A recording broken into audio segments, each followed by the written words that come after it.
Today, tuberculosis remains one of the most contagious and deadly infectious diseases on the planet. Each year, TB claims almost 1.5 million lives. In other words, every 22 seconds someone in the world dies from TB. To address the TB epidemic, back in 2014, the World Health Organization formed the End TB Strategy. Part of that strategy established an important global health goal, achieving a 95% reduction in TB deaths by 2035. So why aren't we closer to achieving that goal? The majority of TB infection occurs in a latent form. These individuals are not contagious and show no signs or symptoms of the active disease. This is the silent threat. A quarter of the world's population are believed to be infected with latent TB. Left unidentified and untreated, latent TB can progress to the contagious active TB, continuing the vicious cycle of disease transmission. Therefore, the identification and treatment of TB infection are vital TB control strategies. QIAGEN's industry-leading QuantiFERON TB Gold Plus test is the patient-centered, more affordable way to test for TB infection. With more than 94% sensitivity and 97% specificity, it's more accurate than the century-old tuberculin skin test. It is unaffected by prior BCG vaccination and is optimized to elicit both CD8 and CD4 T-cell responses. By testing those most vulnerable to TB, QuantiFERON technology helps physicians make preventative treatment decisions that can finally nip this disease in the bud and end the cycle of TB transmission. Together, we can build a world free of TB. QIAGEN. Sample to insight.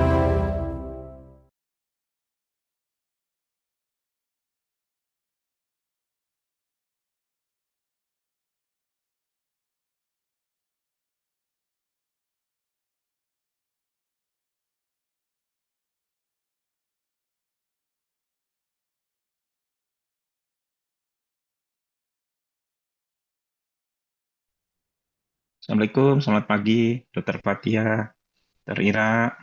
Halo, Mr. Chun Wei. Selamat pagi. Ya, Good pagi. Morning all. Sebentar lagi ya, Dr. Ira ya. Today, tuberculosis remains one of the most contagious and deadly infectious diseases on the planet. Each year, TB claims almost 1.5 million lives. In other words, every 22 seconds someone in the world dies from TB. To address the TB epidemic, back in 2014, the World Health Organization formed the End TB Strategy. Part of that strategy established an important global health goal, achieving a 95% reduction in TB deaths by 2035. So why aren't we closer to achieving that goal? The majority of TB infection occurs in a latent form. These individuals are not contagious and show no signs or symptoms of the active disease. This is the silent threat. A quarter of the world's population are believed to be infected with latent TB. Left unidentified and untreated, latent TB can progress to the contagious active TB, continuing the vicious cycle of disease transmission. Therefore, the identification and treatment of TB infection are vital TB control strategies. QIAGEN's industry-leading QuantiFERON TB Gold Plus test is the patient-centered, more affordable way to test for TB infection. With more than 94% sensitivity and 97% specificity, it's more accurate than the century-old tuberculin skin test. It is unaffected by prior BCG vaccination and is optimized to elicit both CD8 and CD4 T-cell responses. By testing those most vulnerable to TB, QuantiFERON technology helps physicians make preventative treatment decisions that can finally nip this disease in the bud and end the cycle of TB transmission. Together, we can build a world free of TB. QIAGEN. Sample to insight.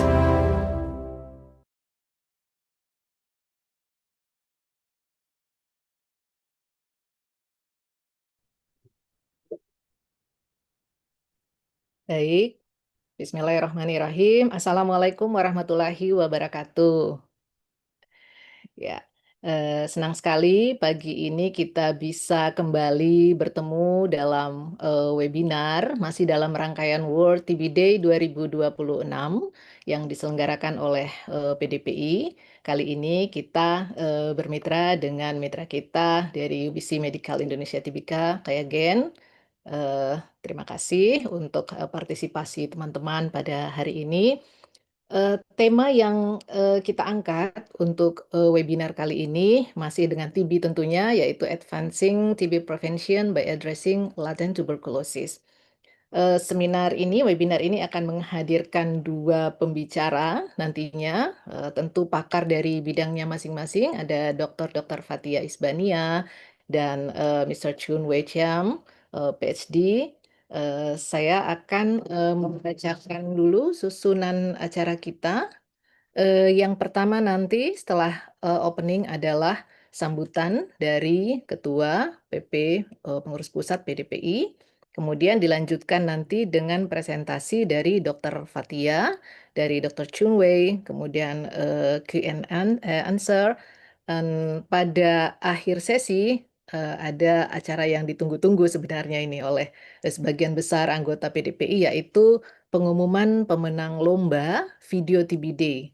Nah, ini masih nunggu dulu ya, melihat, menonton webinar dulu, baru kita masuk ke pengumuman tersebut.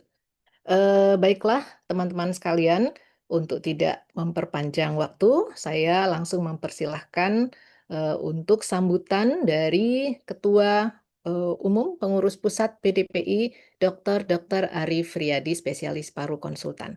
Saya persilahkan, Dr. Arif, silakan. Baik, terima kasih Dr. Ira. Bismillahirrahmanirrahim. Assalamualaikum warahmatullahi wabarakatuh. Salam sejahtera untuk kita semua. Yang saya hormati para narasumber, moderator, sejawat dokter spesialis dan tenaga kesehatan, serta seluruh peserta seminar yang berbahagia. Pertama-tama marilah kita panjatkan puji syukur kehadirat Tuhan Yang Maha Esa, karena atas rahmat dan karunia kita dapat berkumpul secara online dalam seminar dengan tema yang tadi disampaikan. Sejawat sekalian, kita tahu bahwa tuberkulosis ini masih menjadi salah satu tantangan kesehatan utama di Indonesia. Apalagi dengan predikat kita, ranking kita yang naik dari tahun-tahun sebelumnya. Meskipun berbagai upaya telah kita lakukan bersama-sama dalam penanganan TB aktif, namun kita menyadari bahwa reservoir terbesar penyakit ini justru berada pada kelompok dengan infeksi TB laten. Tanpa intervensi yang tepat, kelompok ini malah berpotensi menjadi sumber kasus TB yang aktif akan di masa datangnya. Oleh karena itu, pendekatan terhadap TB laten bukan lagi sekedar pilihan, namun melainkan sebagai suatu kebutuhan strategis dalam upaya eliminasi TB. Deteksi dini, pendataan laksanaan yang tepat, serta peningkatan kepatuhan terhadap terapi preventif merupakan kunci untuk memutuskan rantai transmisi di masa depannya. Tentu saja kita, organisasi perhimpunan, terutama dalam hal ini ialah Perhimpunan Dokter Paru Indonesia, memiliki peran yang sangat penting. Peran kita itu mendorong penerapan evidence-based practice dalam diagnosis dan terapi laten tuberkulosis, menguatkan kolaborasi lintas sektoral, termasuk program TB nasional yang terus kita support sebagai organisasi, kemudian meningkatkan kapasitas tenaga kesehatan dalam implementasi TB preventif terapi, kemudian mengedukasi masyarakat dan kelompok berisiko tinggi. Alhamdulillah peran ini semua sudah kita lakukan sebagai organisasi, dan bentuk yang kita lakukan salah satunya adalah kegiatan hari ini juga. Tentu saja kami juga menekankan pentingnya inovasi baik dalam bentuk pendekatan digital, sistem screening berbasis risiko, maupun integrasi layanan di fasilitas kesehatan primer dan rujukan. Kami berharap seminar ini dapat menjadi wadah diskusi ilmiah yang produktif, memperkaya wawasan, serta menghasilkan langkah-langkah konkret yang dapat diimplementasikan dalam praktek sehari-hari. Akhir kata, kami mengucapkan terima kasih kepada seluruh pihak yang telah berkontribusi dalam penyelenggaraan acara ini. Semoga kegiatan ini memberikan manfaat yang besar bagi kita semua dan menjadi bagian dari kontribusi nyata dalam upaya eliminasi tuberkulosis di Indonesia. Wassalamualaikum warahmatullahi wabarakatuh. Waalaikumsalam warahmatullahi wabarakatuh. Terima kasih Bapak Ketua Dr. Arif Riyadi.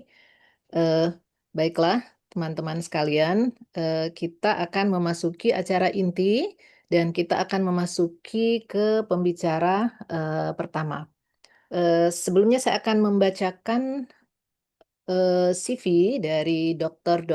Fatia Isbania, spesialis paru konsultan, MCAT. Dokter Fatia ini kalau di pulmonologi kita udah kenal nih semua ya. Beliau saat ini adalah Ketua Bidang Pelatihan dan Pendidikan PDPI. Kemudian Dr. Fatia juga merupakan staf divisi infeksi Departemen Pulmonologi dan Kedokteran Respirasi FKUI.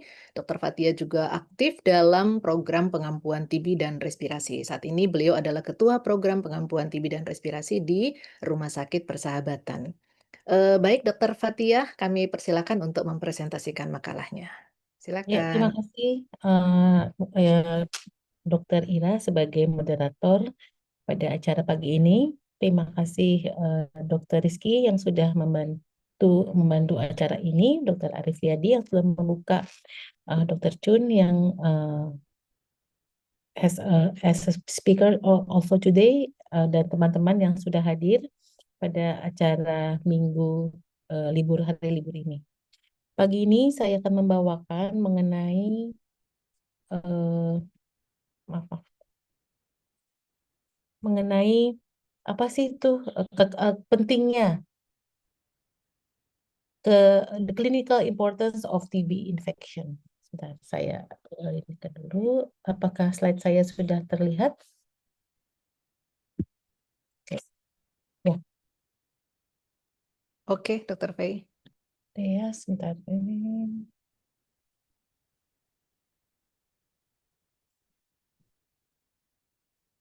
Oke. Ya, jadinya pagi ini saya akan membawakan judul mengenai yang kita ketahui apa yang harus kita ketahui atau clinical importance of TB infection selain TB aktif. Nah, ini adalah outline saya, ya, outline-nya. Nah, sebagai pendahuluan kita mengetahui TB laten, ya, namanya TB laten atau saat ini disebutnya TB infeksi.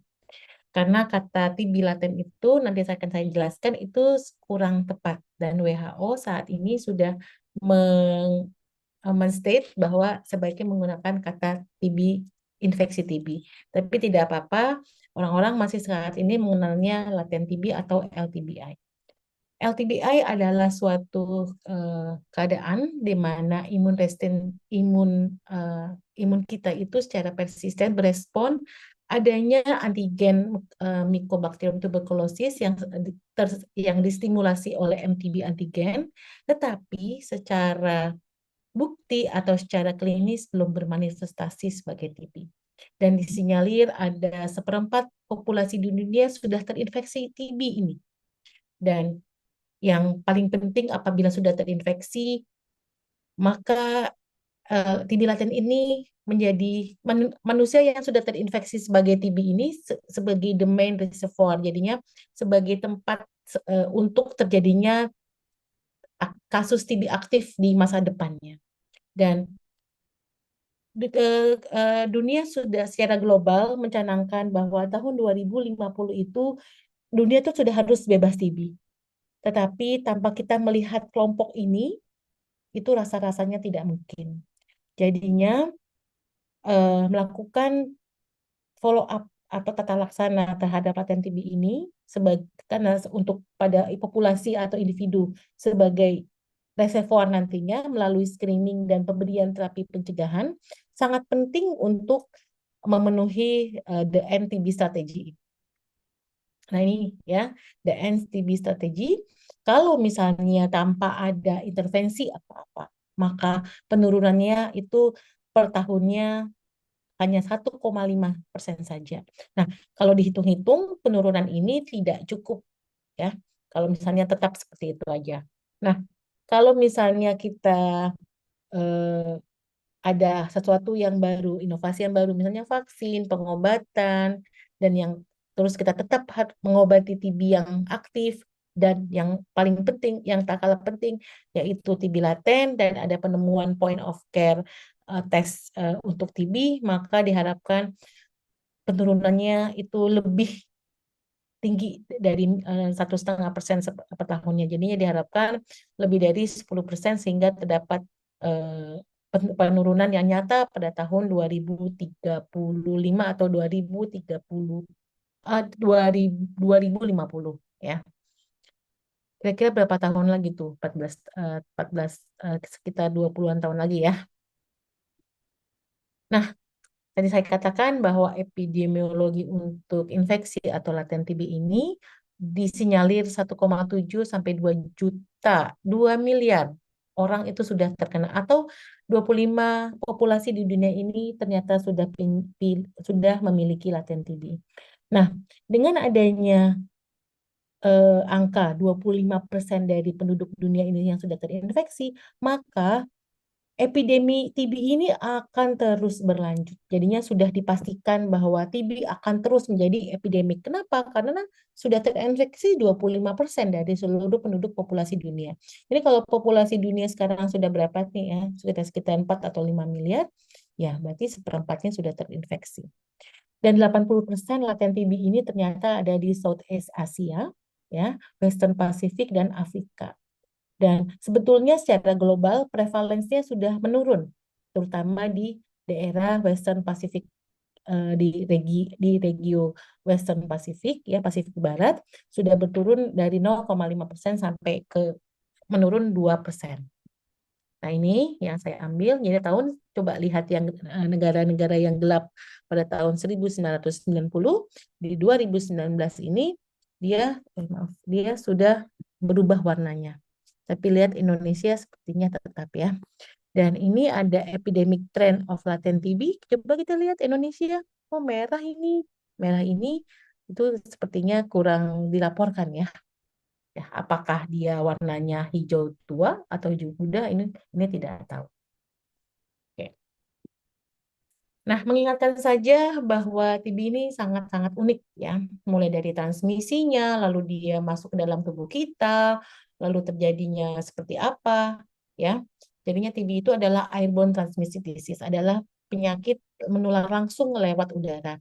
Dia itu ditransmisikan dengan cara menginhalasi droplet tukai dan sangat kecil, 1 sampai 1 sampai 5 mikro saja, tidak sangat-sangat kelihatan, bahkan dia lebih kecil dari debu yang berterbangan dan ditularkan oleh individu yang kontagious ya, yang mikrobiologisnya positif dengan cara batuk, berbicara, berteriak, bernyanyi.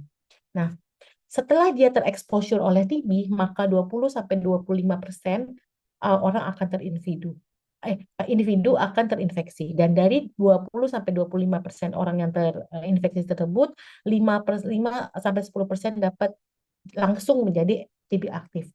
Sisanya tetap terinfeksi, adu kuat ya. Adu kuat antara imun sistem, innate adaptive response, yang dapat mengontrol replikasi patogennya.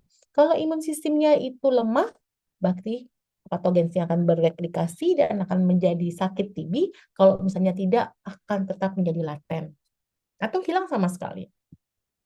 Nah, dari 10% orang yang sudah terinfeksi itu, nah TB infeksi dapat menjadi sakit ya selama dia lifetime-nya, hidupnya.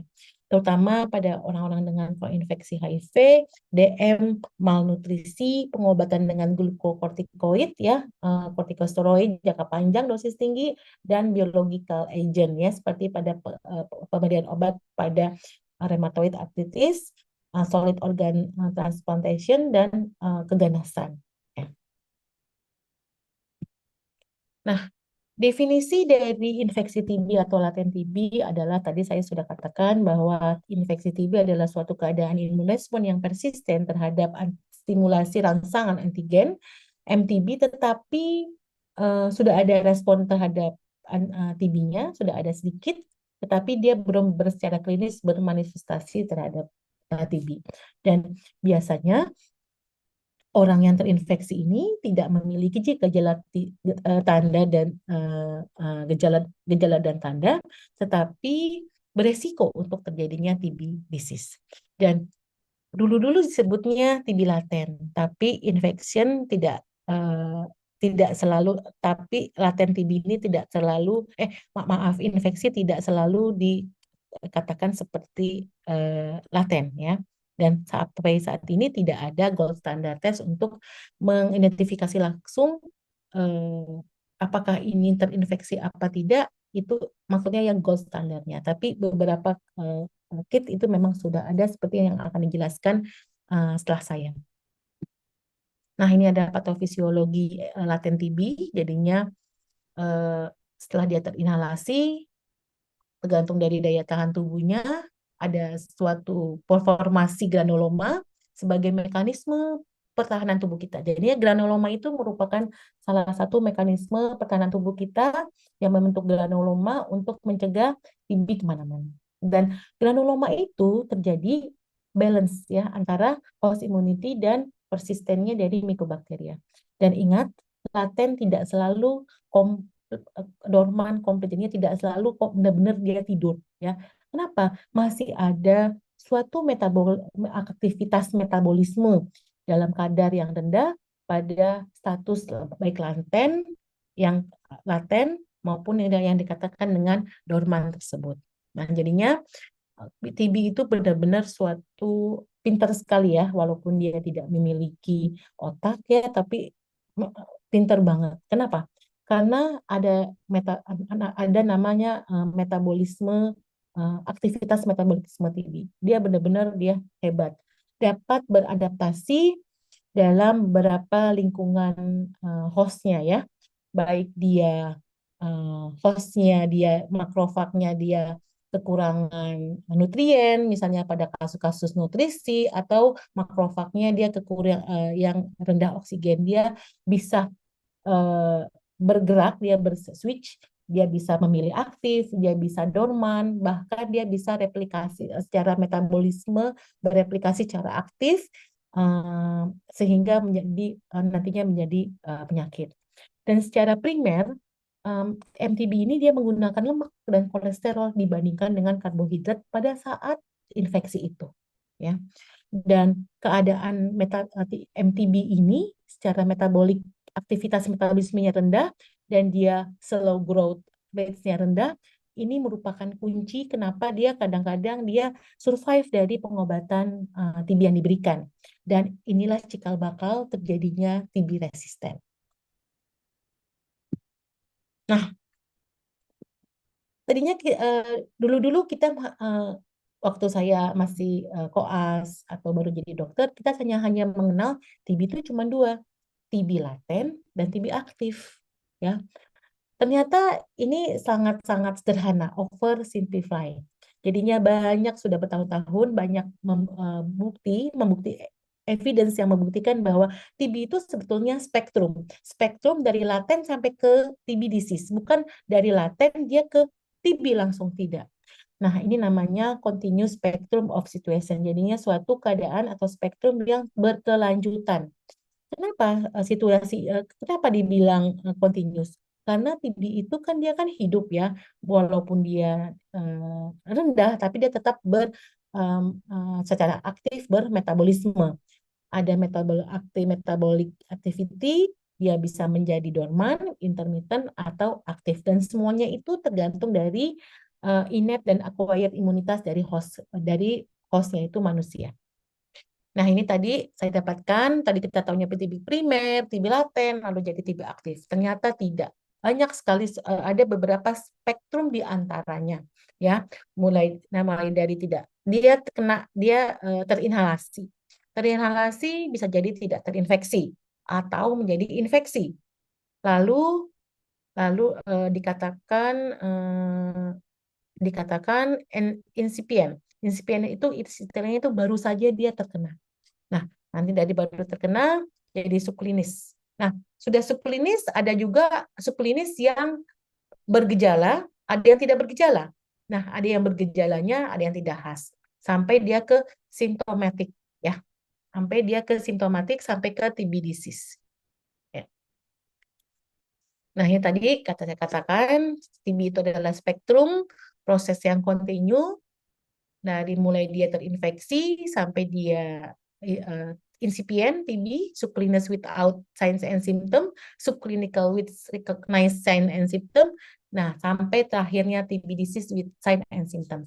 Jadinya kalau misalnya kita bilang, Pak, Bu, sudah batuk berapa lama? 2 minggu, 1 minggu, ada keringat malam, tidak nafsu makan, itu ternyata sudah terlambat, ya. Itu sudah terjadi TB penyakit. Nah, ini nih yang kita harus perhatikan. Kapan kita mengetahui pasien tersebut TB infection? Itu yang saat ini. Karena kenapa? Incipient TB sama subclinical TB ini kadang-kadang tidak sengaja ditemukan. Ya. Oke. Nah, ini tadi saya hanya menjelaskan 2, incipient TB dan nanti ada subclinical TB. Incipient TB ini antara TB infeksi dengan subclinical ini paling susah dideskripsikan. Karena kenapa? Bukti-buktinya masih sangat rendah. Dia punya bacilli di dalamnya, tetapi dia ada dalam keadaan pingsan atau tidur, ya. Slow metabolic activity dan replikasinya sangat-sangat rendah. Dan ini merupakan keadaan yang tidak infeksius. Dan sampai saat ini tidak ada tools yang tervalidasi untuk mendiagnosis incipient TB ini. Tapi ke depannya untuk saat ini ada beberapa penelitian yang sudah menuju ke arah sana, yang itu menggunakan host RRE signature untuk mendiagnosis incipient TB. Lalu yang kedua adalah subclinical TB. Nah, sebetulnya ini adalah sudah sakit dia, sudah penyakit karena bakterinya cukup banyak dibandingkan dengan incipient TB, tetapi gejalanya masih ragu-ragu, masih abu-abu. Kadang-kadang sudah ada kelainan radiologi. Nah, ini yang kita sering dapatkan, misalnya pada pasien-pasien dengan habis MCU, ya. Habis MCU tidak ada kelainan, tidak ada keluhan, tapi di fototoraksnya ada. Atau yang paling jarang adalah dari TCM atau BTA yang positif. Nah, bakterinya cukup banyak dan dia aktif bereplikasi secara aktif. Nah, ini adalah secara potensial dia infeksius. Dan statusnya dapat didiagnosis secara mikrobiologi atau radiologi. Nah, yang paling repot kalau misalnya gejalanya itu tidak jelas atau ada tapi abu-abu.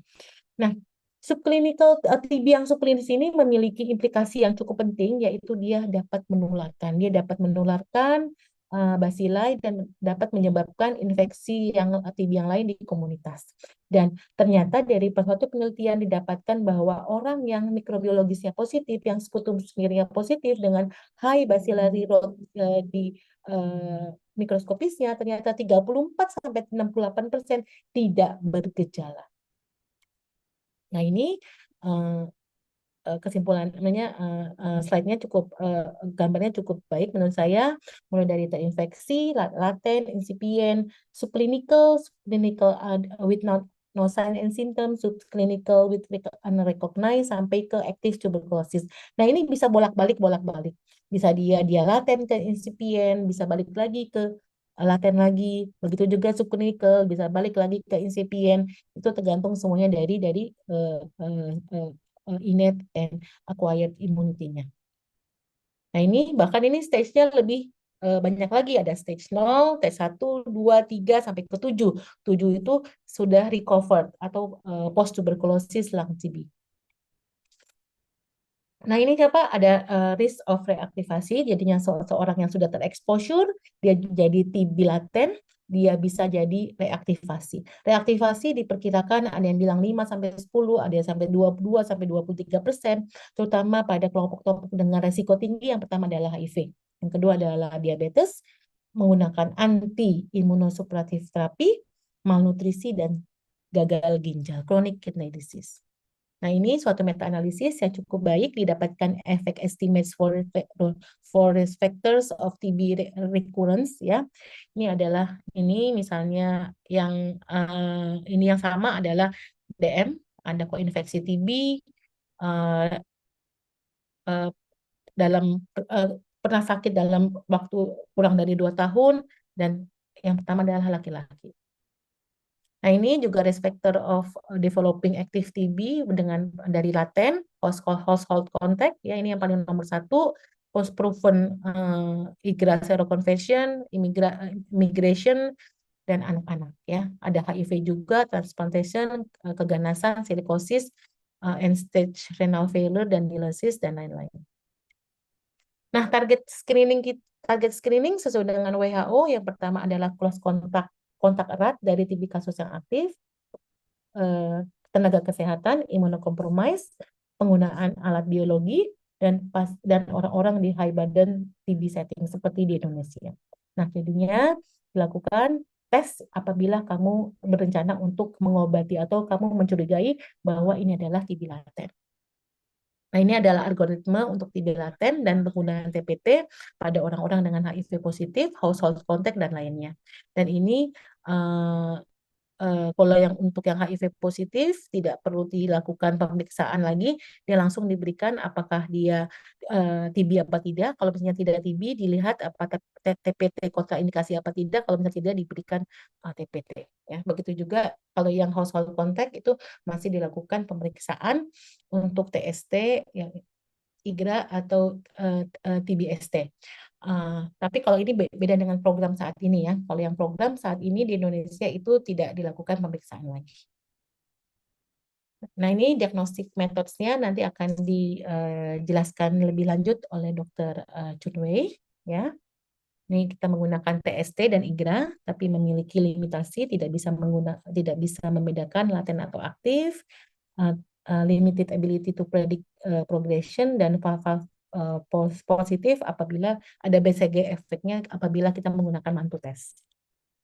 Nah, ini contoh-contohnya TST, new skin test, IGRA, dan new in vitro testnya. Nah, pengobatannya kita tidak bahas saat ini. Regimennya ada isoniazid 6-9 bulan, rifampicin yang berbasis rifampicin 4 bulan, dan rifampicin dan INH selama 3 bulan ya. Dan regimen yang lebih pendek itu adherence-nya lebih baik lagi. Nah, impact-nya apabila kita mengobati TB laten, maka dapat mengurangi resiko untuk terjadinya TB aktif sampai dengan 90% ya, 60-90%. Jadinya ini adalah suatu hal yang sangat-sangat kita harus concern, karena dengan kita mengobati TB laten ini dapat mengurangi risiko kejadian untuk TB aktif sampai 90%, dan sangat-sangat cost efektif pada kelompok yang tadi saya sebutkan, populasi dengan resiko tinggi, dan sangat penting untuk strategi TB eliminasi terutama di Indonesia. Nah, challenge-nya tidak ada diagnosis yang sempurna, ada resiko untuk terjadinya hepatotoxicity, poor adherence, dan mayoritas orang-orang pada menolak karena kenapa? Merasa dirinya sehat, buat apa minum obat, ya. Dan kadang-kadang karena dia ada efek samping, dia jadi putus berobat, sehingga ada gaps implementation, terutama di negara-negara dengan high burden country, dan kita sebagai tenaga kesehatan kadang-kadang masih kurang aware. Nah, jadinya secara clinical significance-nya jadinya latent TB itu merupakan reservoir untuk terjadinya future disease TB disease. Jadinya orang-orang yang sudah terinfeksi tidak infeksius tapi bakterinya masih ada di dalam badannya dan dapat terjadi TB aktif, dan TB aktif dapat menularkan ke orang lain. Nah, ada risiko untuk terjadinya reaktivasi. Jadi 5-10% orang dengan TB infeksi ini akan terjadi TB aktif. Bahkan kalau misalnya imun sistemnya baik-baik saja. Dan kita harus memikirkan high risk group, dan ini merupakan target screening dan pengobatan pada pasien-pasien dengan HIV, pasien-pasien dengan imunosupresif, dan baru saja tereksposur dengan aktif TB pada yang household contact, yang kontak erat. Lalu ada prevention, dites lalu diobati, ya, dan mengobati laten TB merupakan hal yang sangat penting pada NTB strategi sesuai dengan regimen yang ada di negara tersebut. Untuk diagnostic challenge, tidak ada gold standar untuk laten TB, dan diagnostik saat ini bertumpu pada tes respon imun, baik STST maupun IGRA, yang tidak bisa membedakan antara apakah ini baru atau sudah infeksi baru atau yang lama atau bekas TB. Dan hal ini semua dapat menyebabkan impact pada kesehatan masyarakat, ya. Nah, ini adalah ke depannya, ada biomarkers predicting progression, ada NGS, genomics, ada host directed therapies, ada precision medicine in tuberculosis, dan yang kita tunggu-tunggu adalah TB vaksin nantinya. Baik, sekian dari presentasi saya. Saya kembalikan ke moderator. Terima kasih. Assalamualaikum warahmatullahi wabarakatuh. Terima kasih, Dr. Fathia, untuk presentasinya yang ya, sangat komprehensif ya. Kita simpan dulu pertanyaannya untuk di Q&A. Teman-teman boleh melakukan memberikan pertanyaan di Q&A sekarang sambil nanti menunggu sesi tanya jawab untuk Dr. Fathia bisa menjawab pertanyaannya. Baik, teman-teman sekalian, kita akan berlanjut ke pembicara yang kedua. Nanti kita akan menampilkan Dr. Chun Wei Chiang. Beliau adalah Associate Manager Clinical Scientific Liaison MDXC Kiagen. Beliau adalah lulusan PhD dari Universitas Malaya, Malaysia, dan beliau bergabung dengan Kiagen sejak 2016 dan memiliki pengalaman lebih dari 6 tahun di bidang diagnostik molekuler. Beliau juga memiliki passion untuk membantu laboratorium dan tenaga medis menjembatani kesenjangan informasi terkait pengujian diagnostik molekuler serta berinteraksi dengan pelanggan untuk memahami kebutuhan mereka dan membantu untuk mencapai tujuannya. So, ladies and gentlemen, it's my pleasure to invite Dr. Chun Wei Chiang, PhD, to share his expertise on optimizing TB infection testing to support TB elimination goals. We appreciate your willingness to participate in today's seminar, Dr. Chun Wei. Please, Dr. Chun Wei, the floor is yours. Thank you. Thank you, Dr. Ira, for becoming the moderator for today's session. And also thanks for Dr. Arif for the opening, and also Dr. Fat for today as one of our speakers. So I will showing my screen now.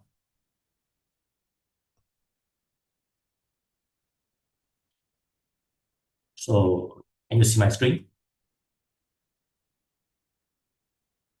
Yes. Okay, good. So my name is Chun Wei, medical science liaisons. I actually based in Malaysia, Kuala Lumpur.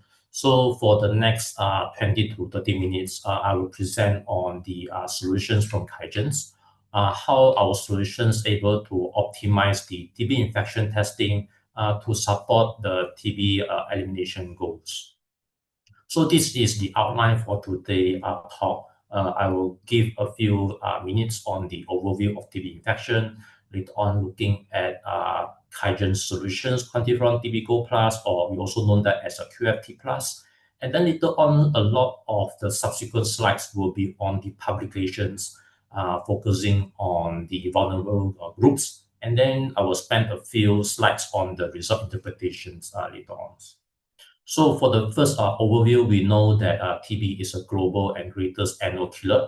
since a very long time already, right? And approximate 1.7 billion is actually having a TB infection, or we also know that as the LTBI. This is around 25% of the world population, so that is a quarter of that.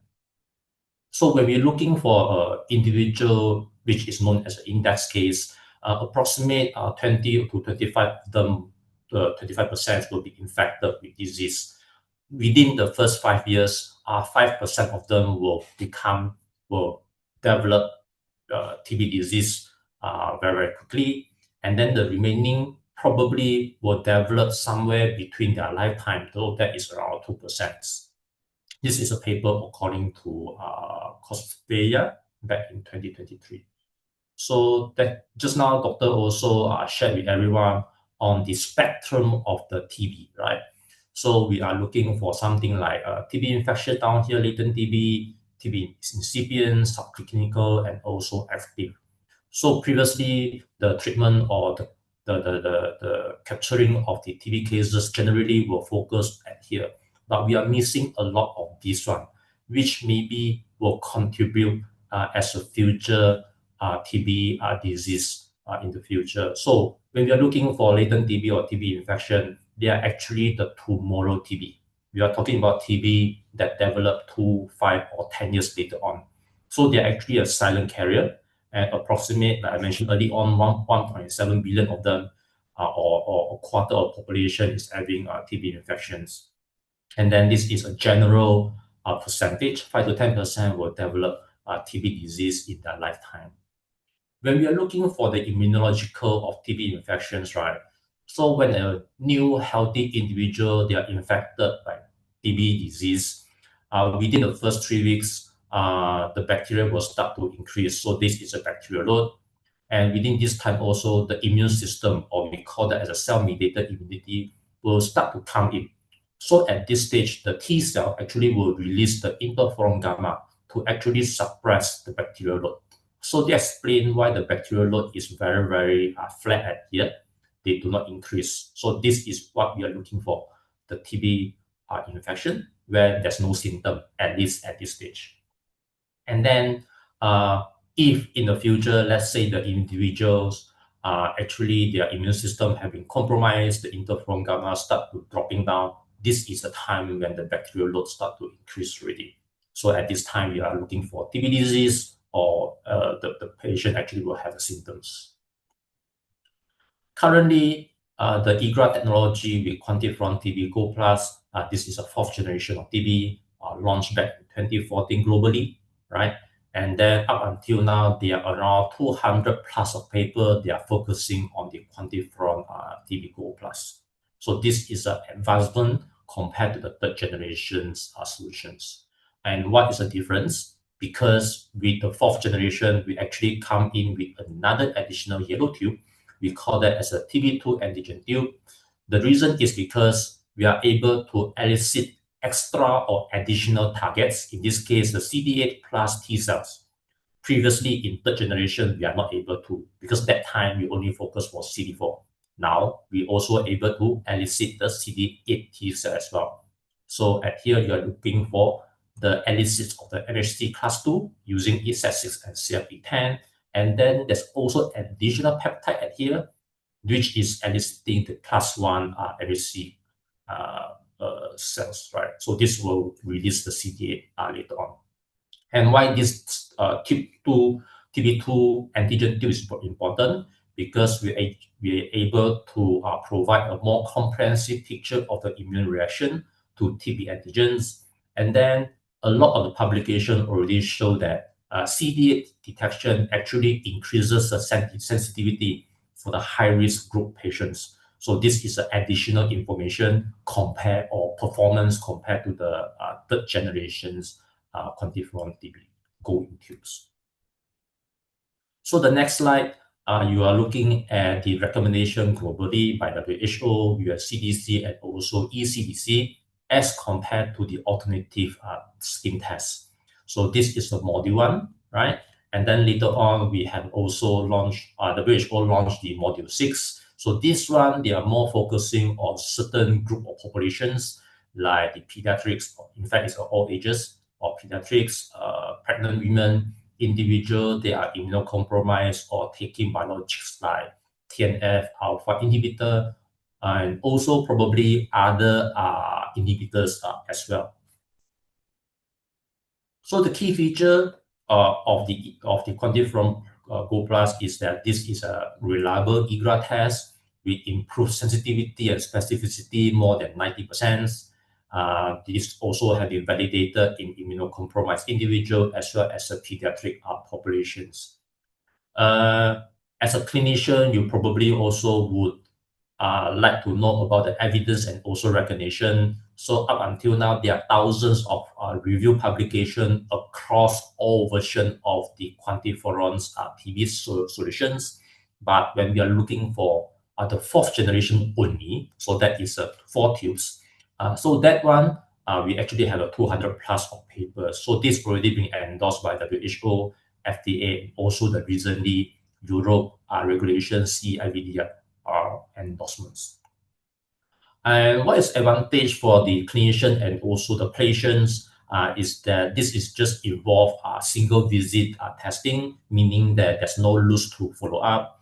Also, reduction of the false positivity, especially among those individual or country that are taking the BCG vaccinations, right?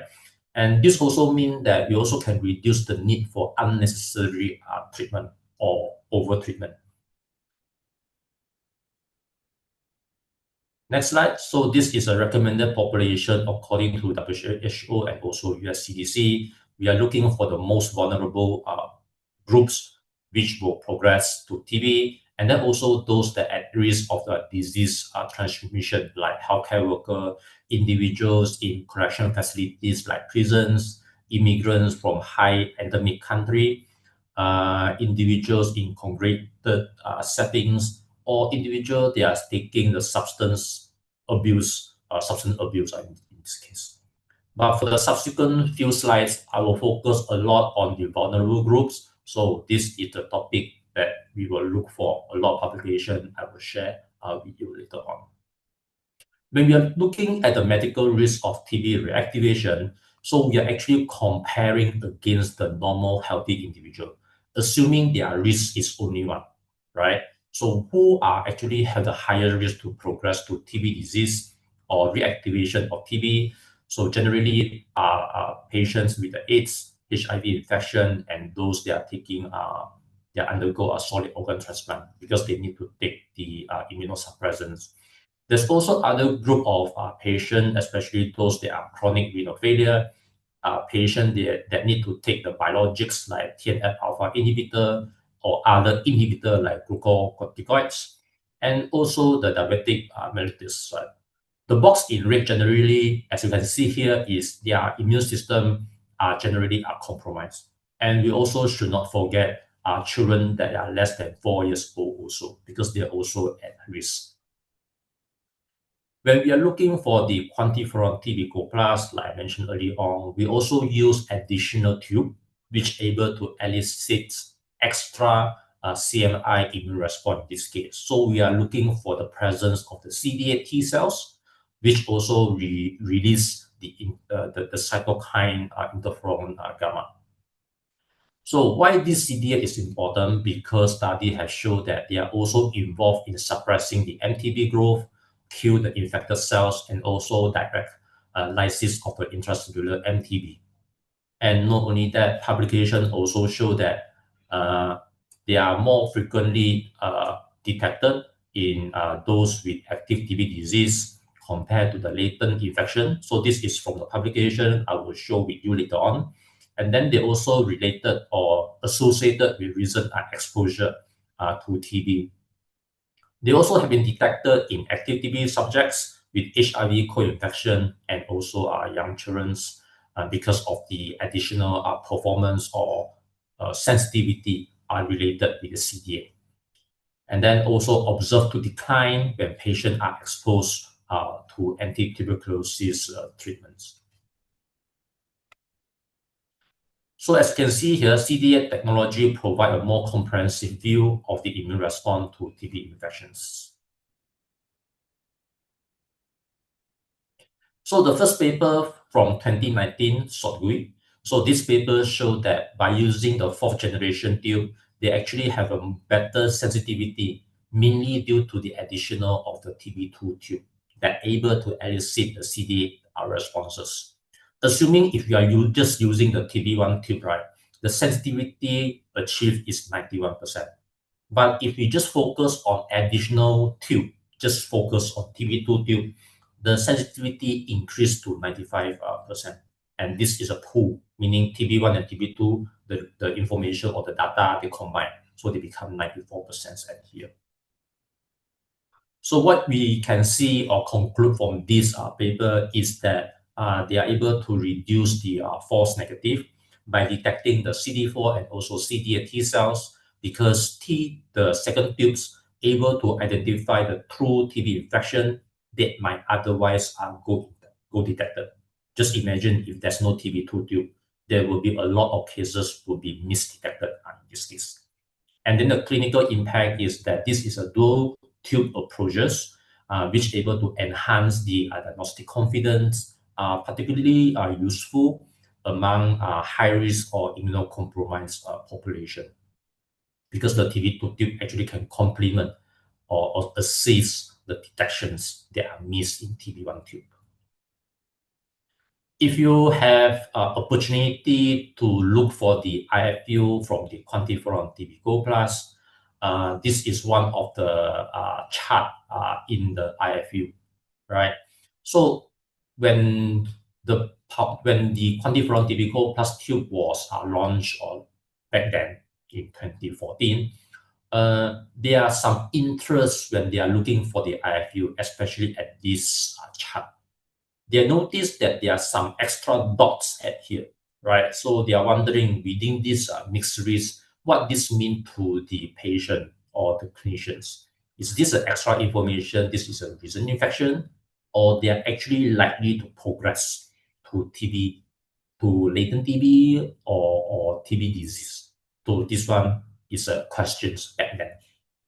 And not just that, there's a much more dots at here on top among those active TB group. So this also trigger another question: does this information help to inform the clinical practice? So with this, there's a lot of question then, and they are actually wondering: is there any potential of using this valuable information or extra information for risk stratifications? And since then, there's a lot of paper. So the first paper was published at least back in 2016, later on in 2018 and 2019, where they are looking for how this elevation of the CD8 tube responses among close contact screening, right? So they show that a lot of them actually have a high percentage, more than some is like a quarter of the population, some is around 13 to 14% of population actually show the additional of the CD8 signals. So how about this? So this is a study by Basilini, 2016. So this is actually the first paper that explored within close contact, looking for CD8 response. So the parameter that they are looking at are gender, age, the country of birth, and also the sleeping proximity to the index case. So in this study, they are actually looking at 9 parameters, right? There are 9 of them. When they analyze the 9 parameters individually, one by one, they found that, hey, the country of birth and also sleeping proximity to the index case actually have some certain role that able to show increase of the CD8 response. So this is a p-value. They are statistically significant in these 2 parameters. So the question is, how about if they put these 9 parameters together to actually bring them a bit closer to the reality, right? So this is follow up with backward stepwise multivariate logistic regression, and they show that yes, among these 9 parameters, these 2 parameters actually work close to each other, where they show that country of birth and also sleeping proximity to the index case may actually contribute by the increase of the CD8 response in this case. So they are looking at maybe this information can actually indicate a recent infection, especially when one of the comment in this paper show that maybe quantiferon TB Gold Plus may be more sensitive in detecting new or recent infection with NTB. Another paper from Singapore. So this one was launched last year, I think early last year, from Cynthia et al.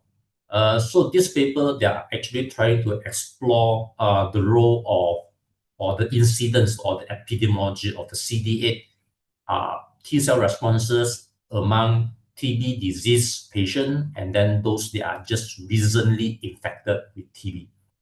So there are two group of population they are studied in this group. So the first one is active TB disease, and then another group is stringent converter, which they define as for the recent tuberculosis infection, right? So at here, the studies show that the TB2 tube actually improved the detection of the TB disease, where they show that 97% of them is with TB disease compared to the control group, the LTBI. And then the addition of the TB2 tube increases sensitivity to 95%. So the CD8 response is strongly associated with the TB disease, where approximate almost 29% of them actually show a CD8 response compared to the control groups. So when they are looking for recent tuberculosis infection, or they also known as a stringent converter, they show that 23.3% of them is a recent converter compared to the control group. And then they also show that, I think this is the conclusion from that study, where they show higher CD8 activation indicates a higher bacterial load, more intense immune stimulation, and also ongoing or recent TB replications. And then the CD8 signal may also indicate clinician to help to identify people who might actually require urgent evaluation for TB disease, even with minimal symptoms.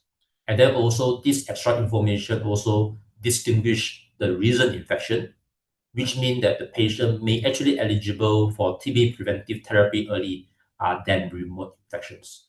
Now, please take note that according to our IFU, the intended use of the quantiferon TB Gold Plus is for indirect test of the TB infection and disease, but also need to use in conjunction with the risk assessment, radiology, and also other medical or diagnostics assessment, right?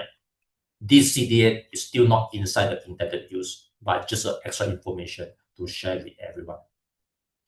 So these subsequent slides, I will speak a bit on the some vulnerable groups, all right? So patients with weakened immune system that should be tested for TB infections. So the first paper is from Wong et al. 2020. So in this study, they are actually looking for a sensitivity of detections of TB infection in clinical samples. So the patient group are those that are immunocompromised patient, such as a renal failure awaiting for transplant, diabetic patient, and also those that are having the autoimmune disorder.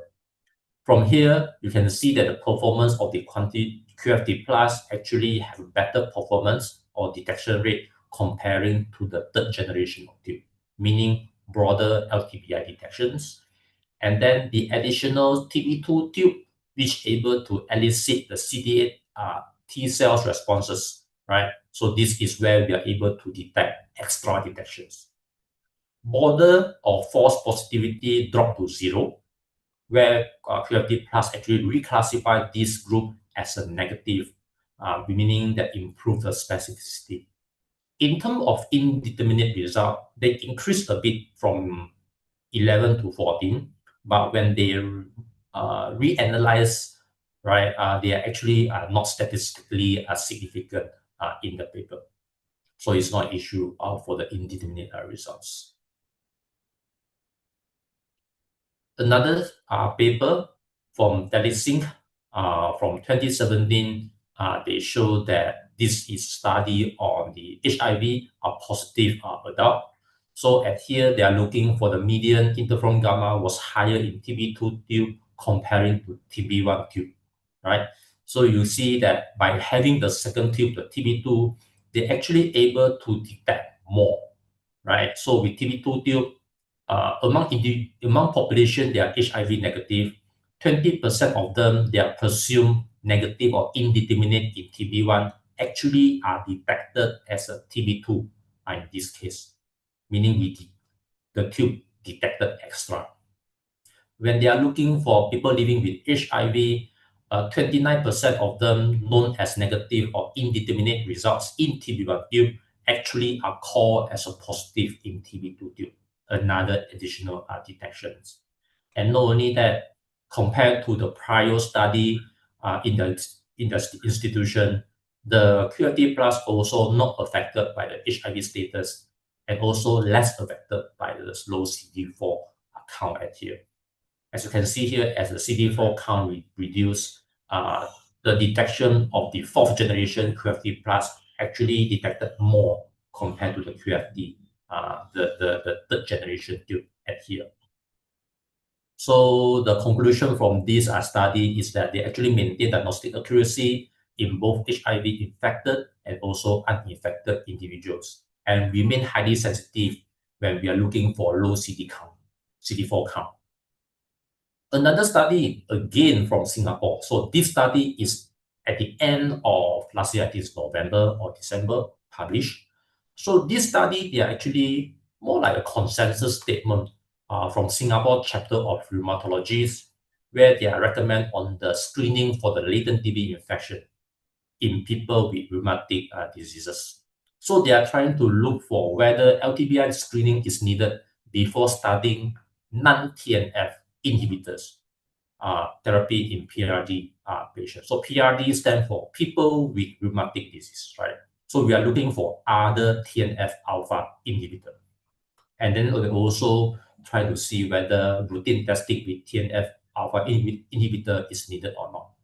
So the key finding from this study, they said that screening for LTBI is recommended before starting for interleukin-6 receptor inhibitor, check inhibitors, and also whenever they have a moderate to high dose of glucocorticoids.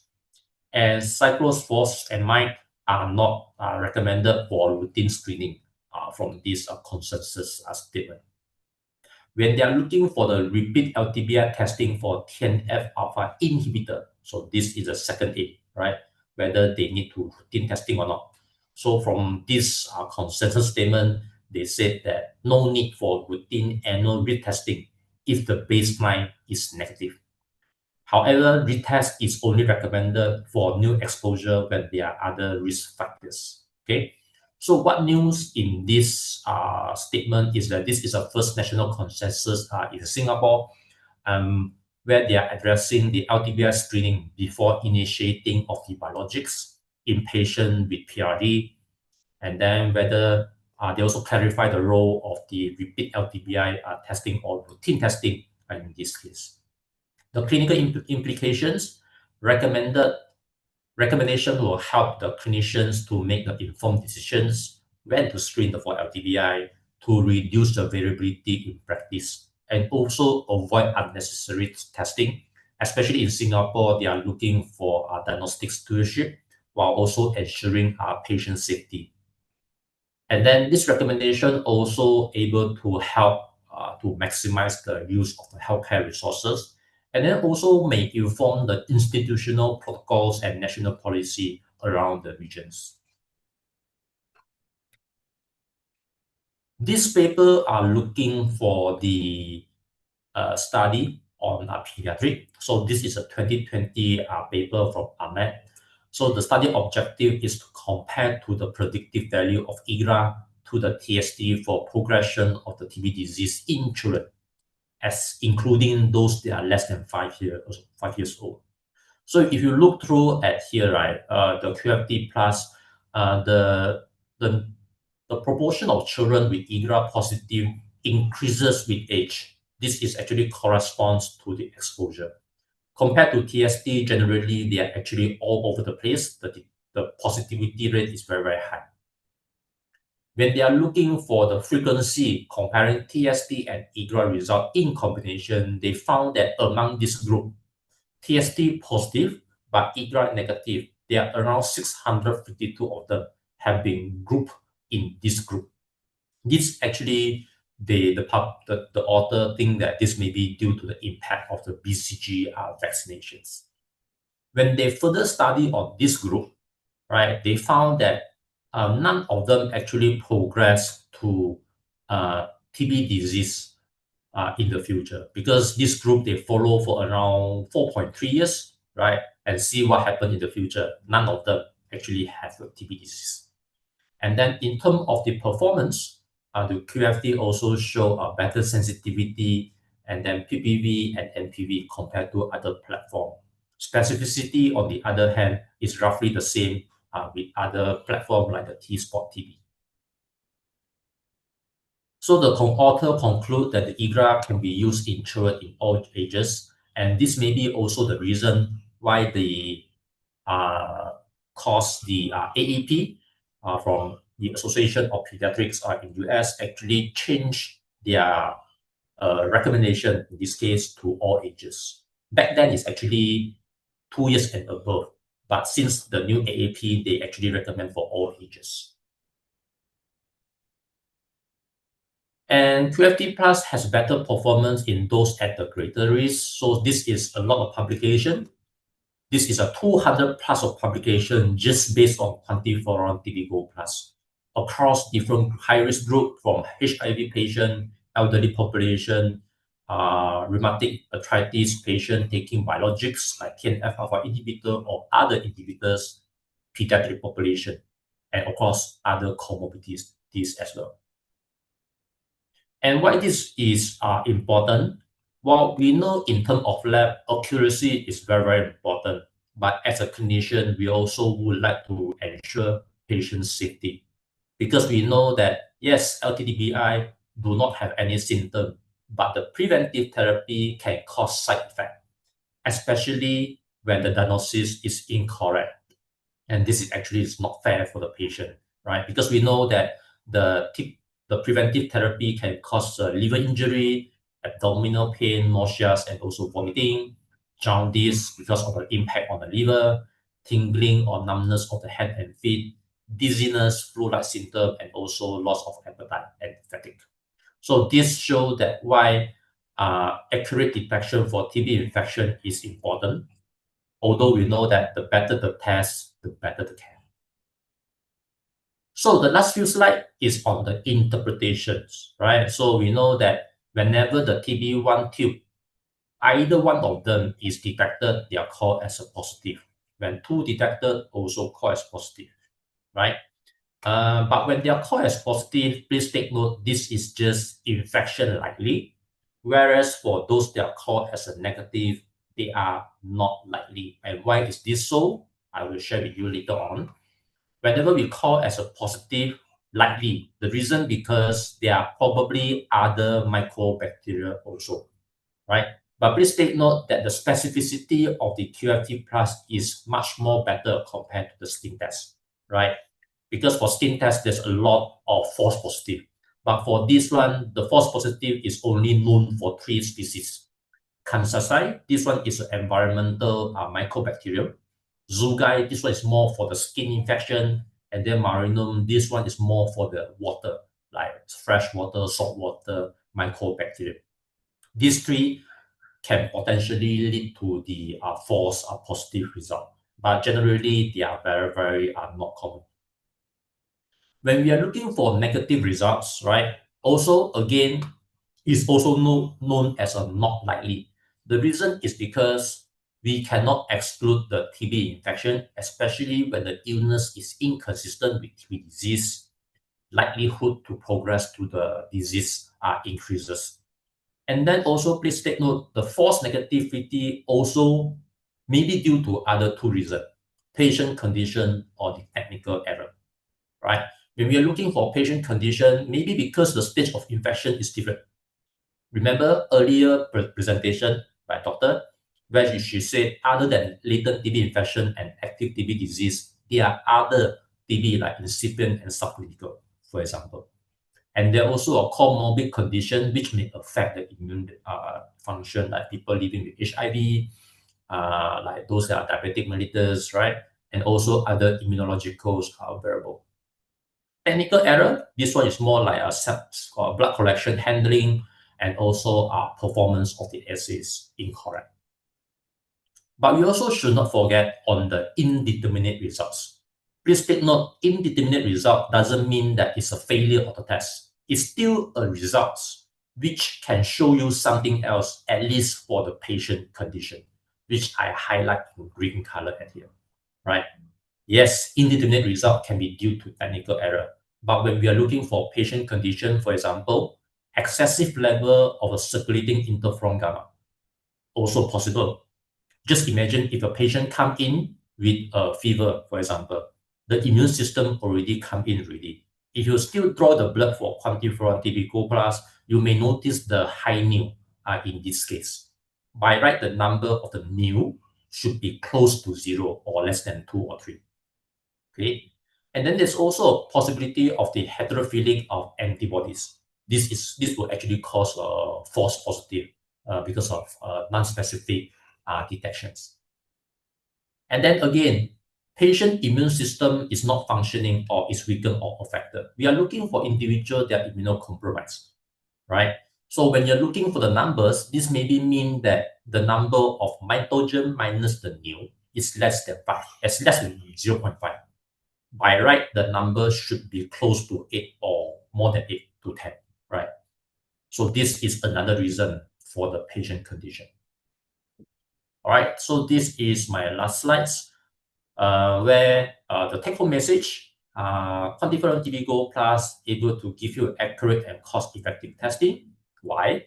This is just a single patient visit, not affected by the BCG vaccination, accurate result, especially for clinician and patient, meaning that patient no need to undergo unnecessary therapy. The plus, this is a CDA technology, not in our intended use, but just to share with you, there's a lot of publication available already where they optimize the detection of the CD4 and CD8 responses, provide a more comprehensive view of the immune response to TB infections. And then again, also early on, I shared a lot of publication showing you the potential value of the CD8 response. So just to share with you also, the TB testing actually a continual innovation in order to support the efforts to eliminate TB or NTB. Right, thank you. Go back to Dr. Ira. Thank you, Dr. Chinwei, for sharing your expertise with us. So we come to the session of Q&A. So many questions for you, Dr. Chinwei here. So I'll read the first question. It's aimed to Dr. Chinwei. Good afternoon, Dr. Chinwei. This is from Dr. Sylvia. She asked whether IGRA or Mantu test results can convert to negative following TB preventive therapy or full anti-tuberculosis treatment. Okay, so thank you, Dr. Sylvia, questions. So this question have been asked frequently. Whenever an individual or patient infected with TB infection, for example, so patient undergo treatment. Generally speaking, the immune system already have the T cells already always release the cytokine interferon gamma, right?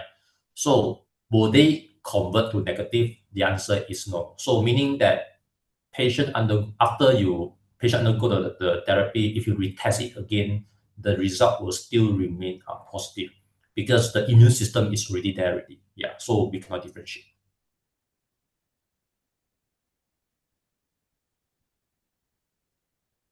Okay, thank you for the answer.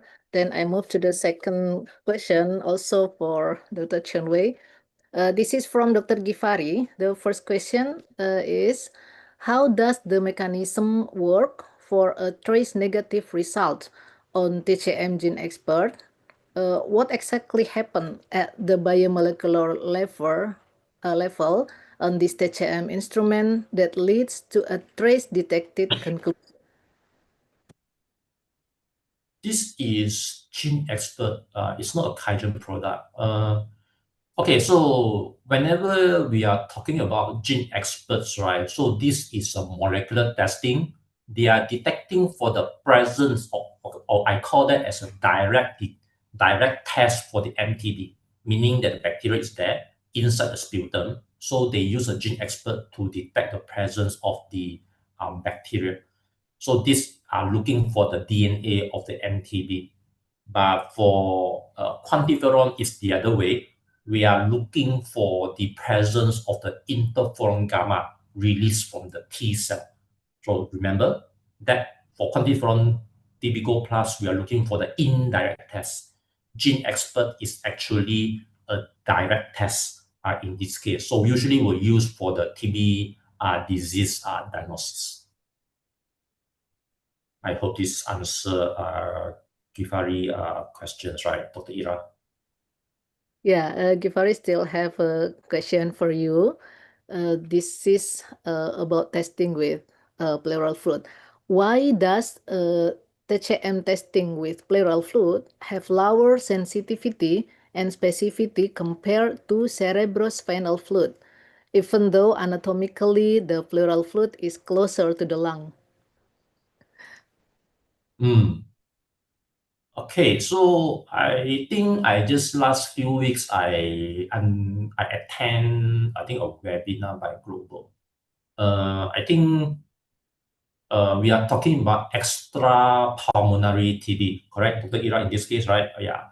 So Yeah. for this case, generally a quantiferon we are able to detect for the presence because immune system probably exists in all over the body, including the spinals there. But pleural, I'm not really sure whether they have.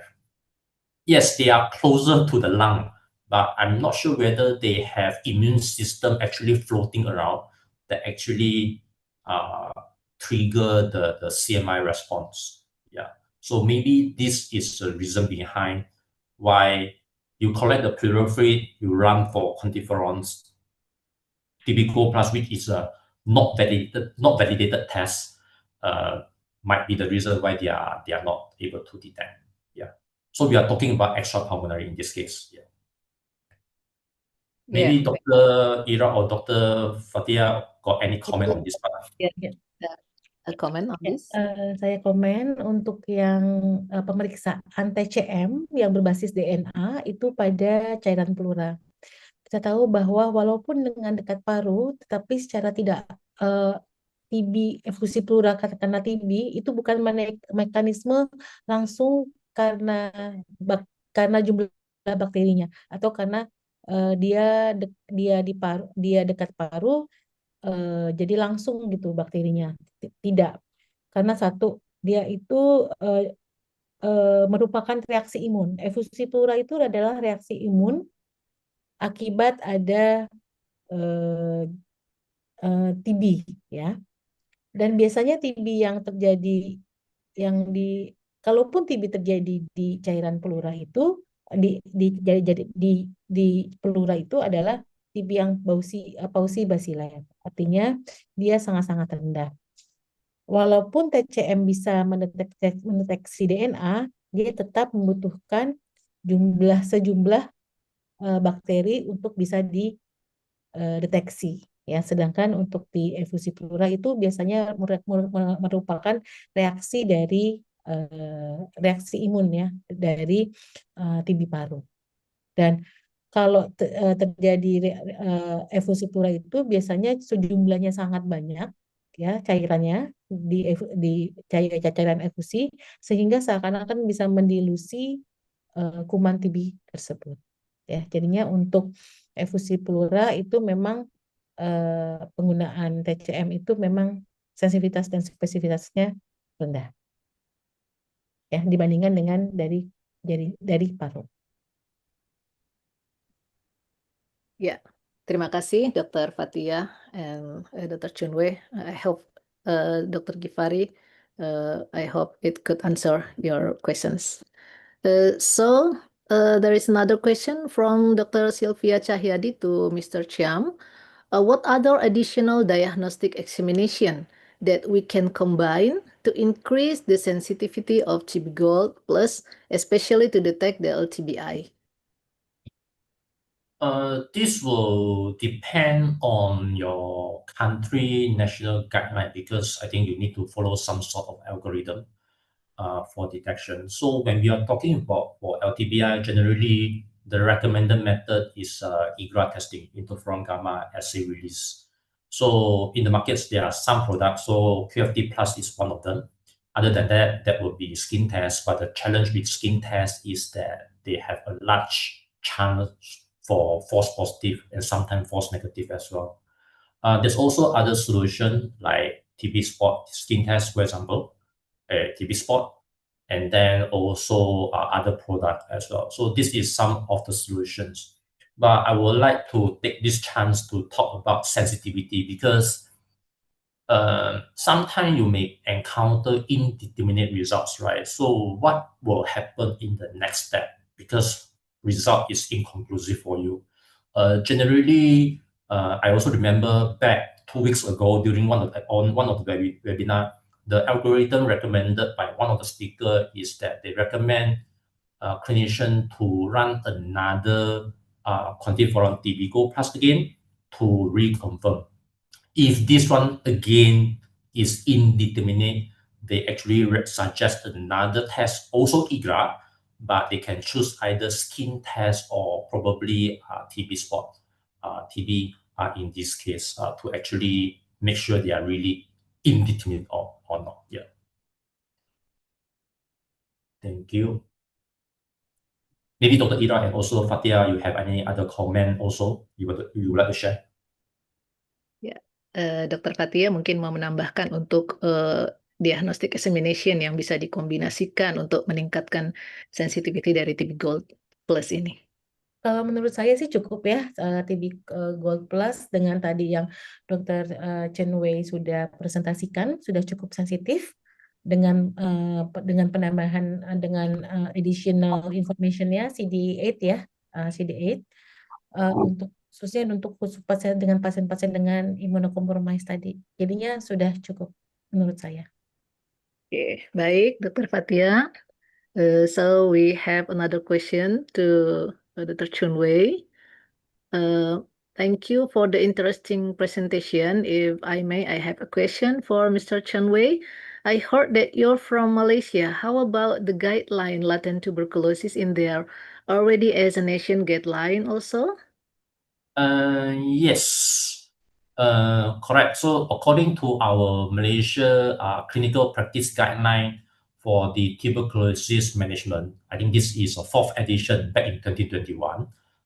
I'm reading that now. Yes, they recommend for the following targets for household or contact screening, people living with HIV, those that are initiating anti-TNF treatment, individual taking dialysis, organ or hematological transplant, or no, I should rephrase, patient preparing for organ or hematological transplant, and also patient with silicosis. This is vulnerable group, and they also recommend for other at-risk population like high-risk worker, immigrant, a prisoner, illicit drug user, and homeless population. So when I read at these groups, right, they are actually quite the same with the WHO and the WHO guideline or recommendations. Yeah. Yes, it was recommended in our guideline. But then the problem is recommended, do they mandate it? For example, when I go to the field, right, I met nephrologists. So at here, according to the CPG, they said patient receiving dialysis. But when I met the nephrologists, they said they likely to run the skin test because they don't because the guideline do not mandate it. Another reason is because of the cost, because we know that skin test is generally much more cheaper compared to the QFT plus. Yeah. But then when we are looking for the whole process or the cost benefit for the patient, generally they are actually much cheaper in this case. Yeah, but yeah, I hope I answer Sylvia, Belina questions. Yeah. No questions. Yeah. So, Dr. Chunwei, I have a question. In your opinion, what advancement in research are needed to accelerate the TB elimination? I think currently a lot of people are interested on the CD8. Yeah. It would be good if, in terms of research, we can actually do that in terms of country base, because since the launch of the fourth generation of QFT Plus, a lot of interest is in that, but the result is sporadic. Some is good, some is bad, but the latest from the Singapore somehow show that they are actually clinical value. It would be good if the society or the clinician they are interested on this type of study can do this type of test or study or research to increase the knowledge base or the publication, so that probably in the future we can actually incorporate that in our IFU, meaning that we can expand the clinical utility for the intended use, because currently the intended use just indirect test for MTB, for TB infection, with a box for TB disease, with other risk assessment, radiology, and medical tests. Yeah.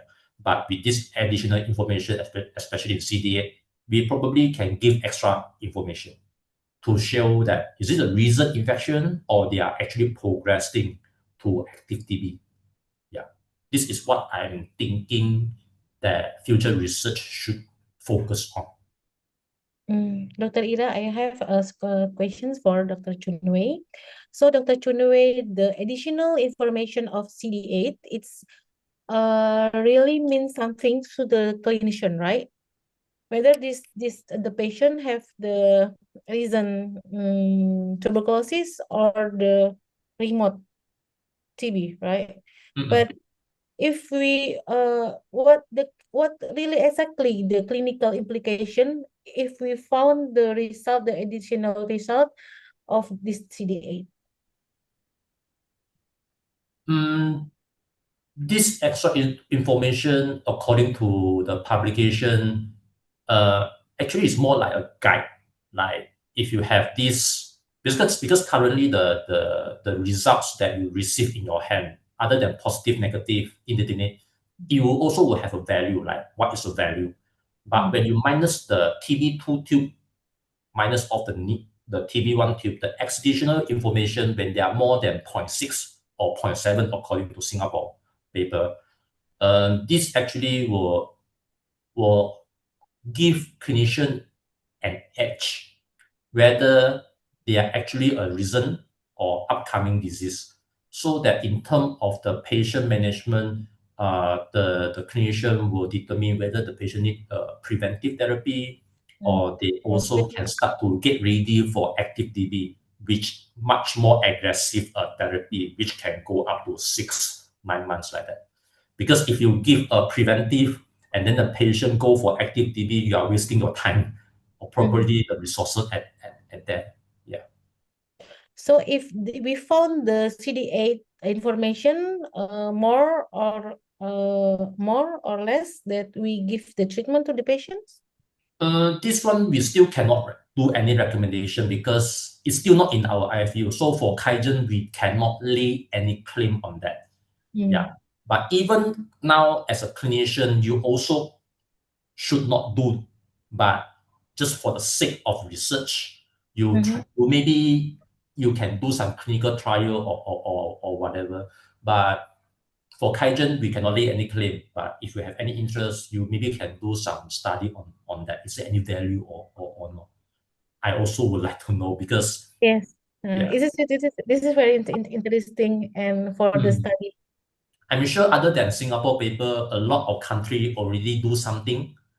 I'm not sure my medical affair know that or not. Maybe he know, But at least at my stage, I still don't know. Yeah, it will be good or interesting if our region will have someone doing this type of information.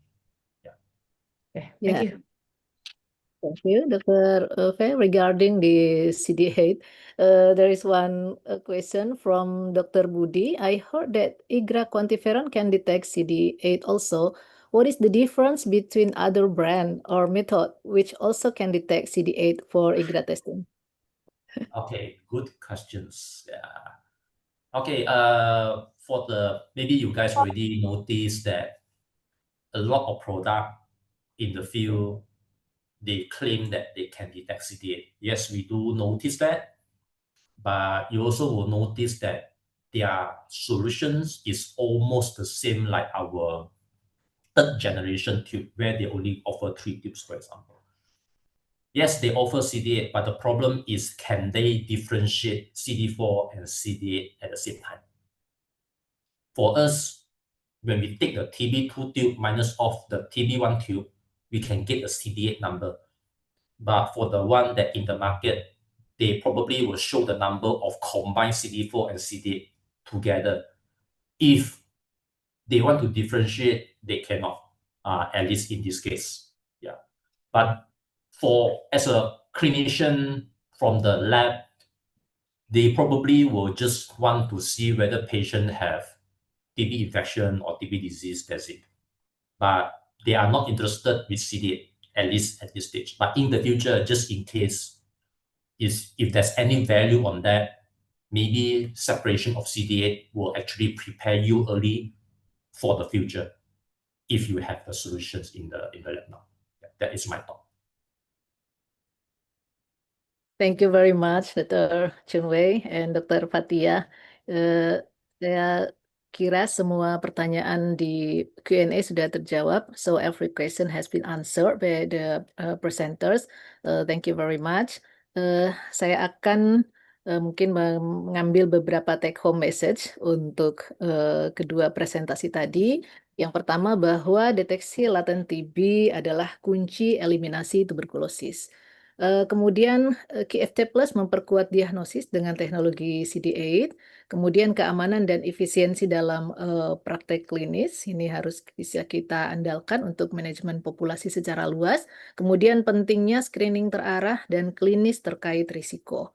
Ya, fokus pada pasien berisiko tinggi, memastikan deteksi dini, pencegahan reaktivasi, dan penggunaan sumber daya kesehatan yang lebih efisien. Baik, saya kira untuk sesi ilmiah webinar ini kita cukupkan. Sekali lagi, thank you very much for all the presenters for the presentations. Dan kita masih ada satu kegiatan lagi, yaitu pembacaan pemenang lomba video edukasi tuberkulosis. Mungkin panitia bisa membantu saya untuk share screen.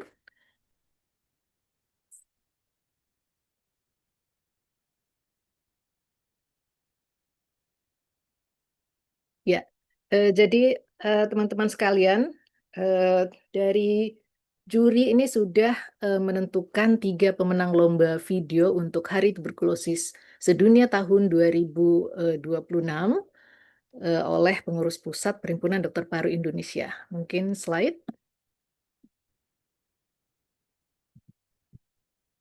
Ya, jadi untuk kategori PDPI cabang teraktif.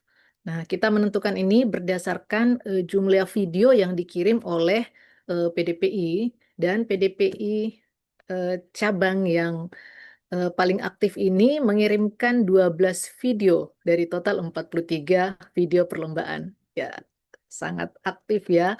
Nah, pemenangnya adalah PDPI cabang Sumatera Barat. Ya, selamat untuk PDPI cabang Sumatera Barat ya, sebagai video teraktif ya. Kemudian kita lanjut untuk yang berikutnya, yaitu kategori PDPI cabang terfavorit. Nah, ini dihitung berdasarkan jumlah video likes Instagram. Nah, mereka mendapatkan 12.200 likes. Ya, hadiahnya 1.500.000. Ini rupiah atau dolar ya? Baik. Nah, yang meraih kemenangan ini adalah PDPI Cabang Jakarta. Selamat untuk PDPI Cabang Jakarta dengan raihan 12,2 ribu like. Oke, next. Nah, kita ke juara ketiga dulu ya, karena total video yang dikirim ini cukup banyak ya tadi 43. Jadi ini diurut berdasarkan urutan karena ada PDPI yang mengirim lebih dari satu video. Nah, untuk juara ketiga ini yang menang adalah video nomor urut 5 dengan total poin 788,33. Hadiahnya 3 juta rupiah, ini sesuai juaranya mungkin ya. Next, jatuh ke PDPI Cabang Jakarta. Apakah memungkinkan? Kecil-kecil begini, dia bisa menyelamatkan hidup kamu. Ingat, jangan sampai lupa. Lupa minum obatnya. Masa yang kecil aja dilupain, apalagi aku. Ingat, minum obat harus rutin, teratur, dan tepat waktu. Pasang alarm di HP bisa kan? Apalagi ada orang yang spesial yang ngingetin kamu. Cie cie cie cie. Ingat, minum obat dalam kondisi perut kosong, yaitu 1 jam sebelum makan atau 2 jam sesudah makan. Jangan kaget kalau tiba-tiba pipis kamu berwarna merah. Itu adalah efek obat yang kamu minum. Jadi, nggak usah khawatir. Ingat, gak mau kan bakteri yang ada di tubuh kamu jadi pesta pora atau kebal obat karena kamu gak rutin minum obat. Jadinya bakterinya resisten deh. Terus kamu gak bisa minum obat yang kayak biasa lagi. Ingat ya, kalau kamu tidak minum obat teratur, akibatnya adalah 1, pengobatannya jadi lebih panjang.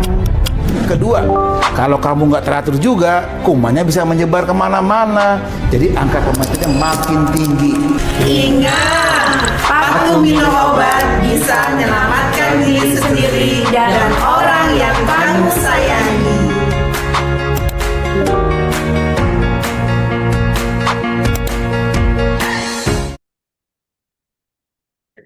Baik, itu tadi adalah pemenang ketiga dari PDPI Cabang Jakarta.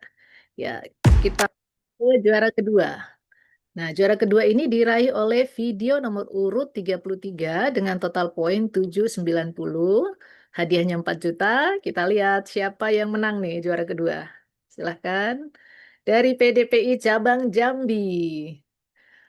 Monggo kita lihat videonya.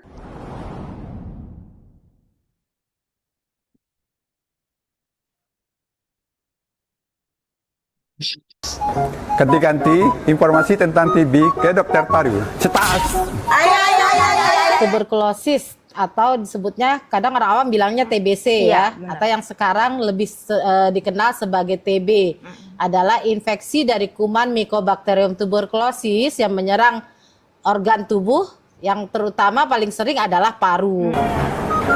Yes, we can end tuberculosis led by countries powered by people. Indonesia mampu mengakhiri tuberkulosis bila kita bergerak bersama dengan komitmen dan aksi nyata.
Saya dari Sadung, dari desa Air Hitam Laut.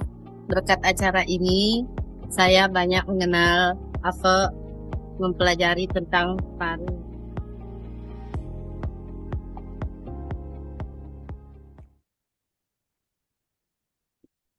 Baik, ya rasanya kita penasaran nih melihat siapa yang meraih juara pertama. Oke, juara pertama itu adalah video nomor urut 13 dengan total poin 806,67, hadiah 5 juta. Oke, kita lihat dari PDPI cabang, diraih oleh PDPI cabang Jakarta. Yuk, kita lihat videonya.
Santai mas, yang perlu diwaspada itu bukan saya, tapi itu.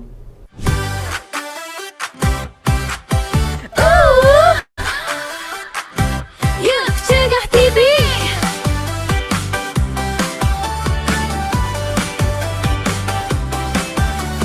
Kuman TB ada di mana-mana, di rumah bus kantor juga. Dia bisa infeksi siapa saja. Yuk kita cegah dari sekarang. CEGAH-TB, cek ventilasi rumahmu. Etika batuk jangan lupa. Gunakan masker di tempat umum. Ayo gaya hidup dijaga. Hidup bersih dan sehat selalu. Cegah TB, cegah TB. Bisa dicegah, bisa disembuhkan. Vaksin TB lindungi bayi. Terapi pencegahan TB tersedia. Kalau sudah sakit TB, minum obat sampai tuntas.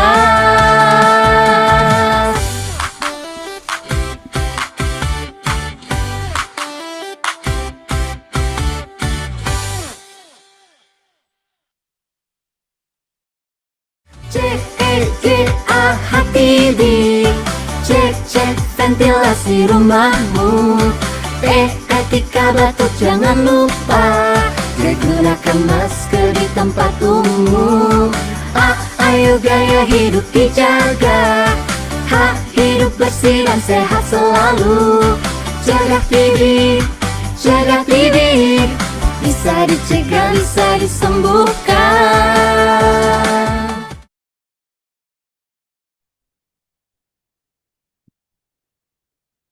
Baik, ya itu tadi para pemenang lomba video edukasi TB. Selamat ya untuk semua pemenang dan juga peserta lomba video ya yang sudah mengirimkan 43 video yang sudah dinilai oleh juri.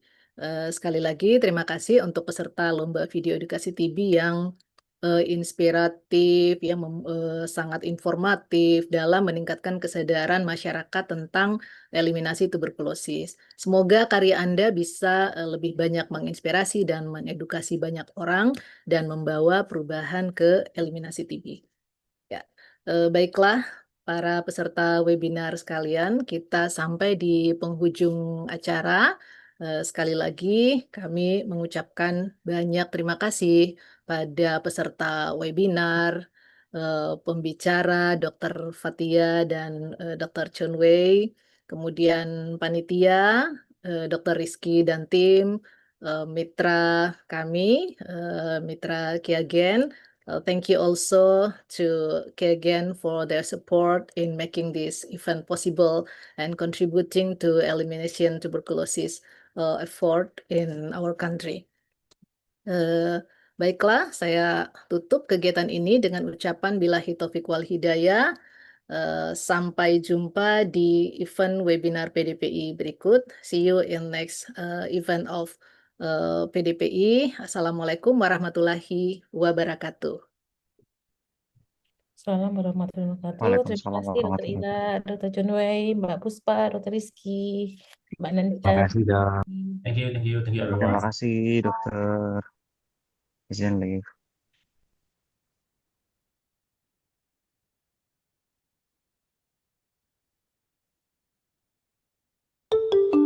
Today, tuberculosis remains one of the most contagious and deadly infectious diseases on the planet. Each year, TB claims almost 1.5 million lives. In other words, every 22 seconds someone in the world dies from TB. To address the TB epidemic, back in 2014, the World Health Organization formed the End TB Strategy. Part of that strategy established an important global health goal, achieving a 95% reduction in TB deaths by 2035. So why aren't we closer to achieving that goal? The majority of TB infection occurs in a latent form. These individuals are not contagious and show no signs or symptoms of the active disease. This is the silent threat. A quarter of the world's population are believed to be infected with latent TB. Left unidentified and untreated, latent TB can progress to the contagious active TB, continuing the vicious cycle of disease transmission. Therefore, the identification and treatment of TB infection are vital TB control strategies. QIAGEN's industry-leading QuantiFERON TB Gold Plus test is the patient-centered, more affordable way to test for TB infection. With more than 94% sensitivity and 97% specificity, it's more accurate than the century-old tuberculin skin test. It is unaffected by prior BCG vaccination and is optimized to elicit both CD8 and CD4 T-cell responses. By testing those most vulnerable to TB, QuantiFERON technology helps physicians make preventative treatment decisions that can finally nip this disease in the bud and end the cycle of TB transmission. Together, we can build a world free of TB. QIAGEN. Sample to insight.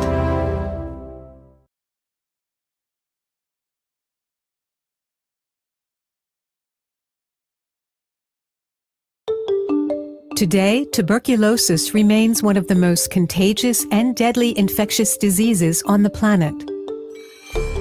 Each year, TB claims almost 1.5 million lives.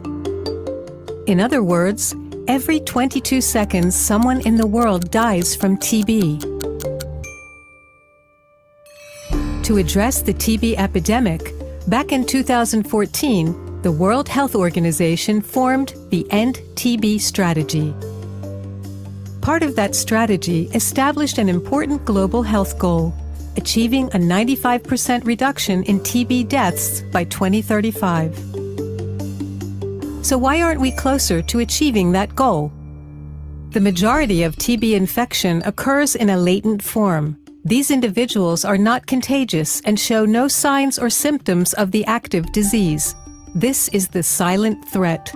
A quarter of the world's population are believed to be infected with latent TB. Left unidentified and untreated, latent TB can progress to the contagious active TB, continuing the vicious cycle of disease transmission. Therefore, the identification and treatment of TB infection are vital TB control strategies. QIAGEN's industry-leading QuantiFERON TB Gold Plus test is the patient-centered, more affordable way to test for TB infection. With more than 94% sensitivity and 97% specificity, it's more accurate than the century-old tuberculin skin test. It is unaffected by prior BCG vaccination and is optimized to elicit both CD8 and CD4 T-cell responses. By testing those most vulnerable to TB, QuantiFERON technology helps physicians make preventative treatment decisions that can finally nip this disease in the bud and end the cycle of TB transmission. Together, we can build a world free of TB. QIAGEN. Sample to insight.